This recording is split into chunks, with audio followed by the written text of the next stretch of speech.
All right, let's get right into it. We're going to talk about maybe the single most powerful safety habit you can build on the job.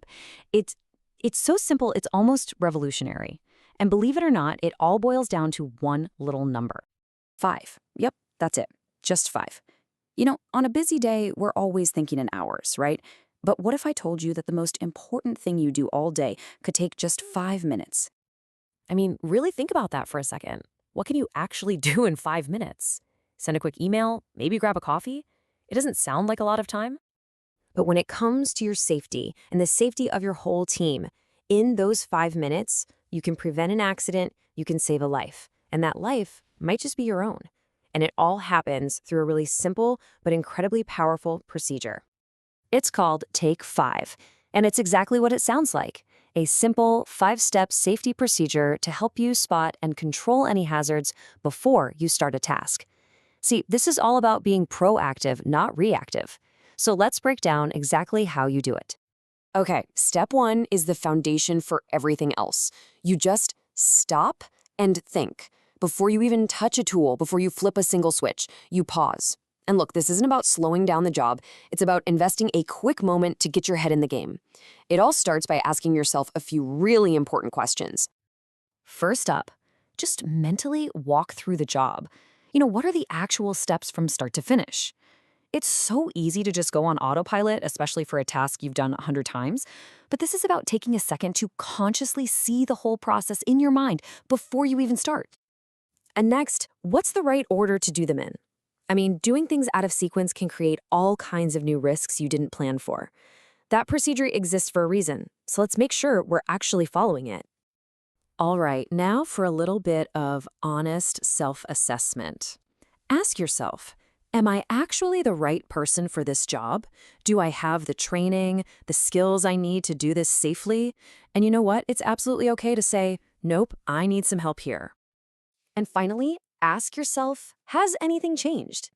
Since the last time I did this job, is there new equipment? Am I in a different spot?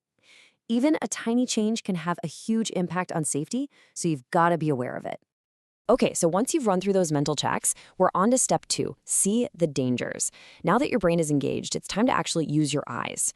This is all about actively looking around your work area for anything that could potentially cause a problem. And I mean really look. Look up, are there any overhead hazards? Look down, any trip hazards, any spills? And then look all around you for things like moving equipment or even just other people.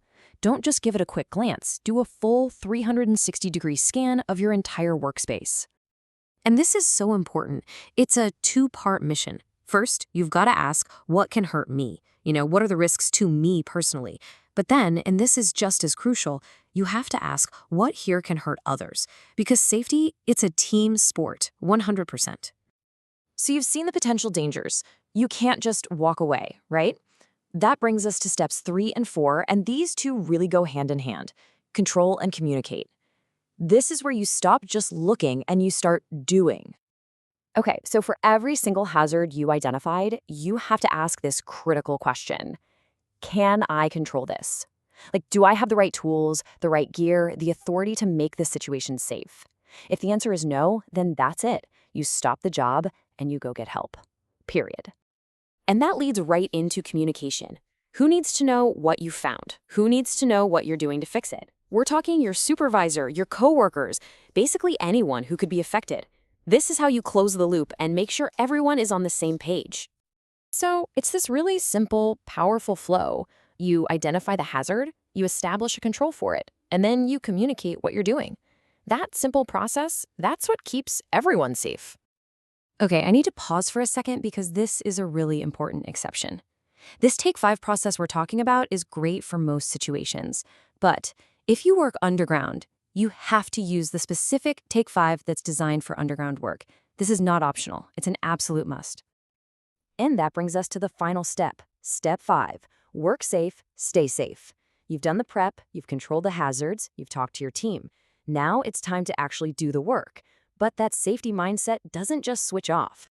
This means you follow the procedure, you stick to the JSA. But, and this is key, if anything changes, the weather turns, a new person walks into the area, anything, you stop, and you do another Take 5.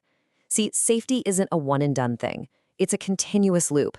And you guessed it, you communicate any of those changes. You know, this quote really sums it all up perfectly.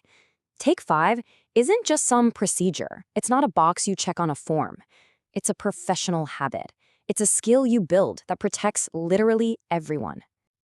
So I'll leave you with this one last question to think about.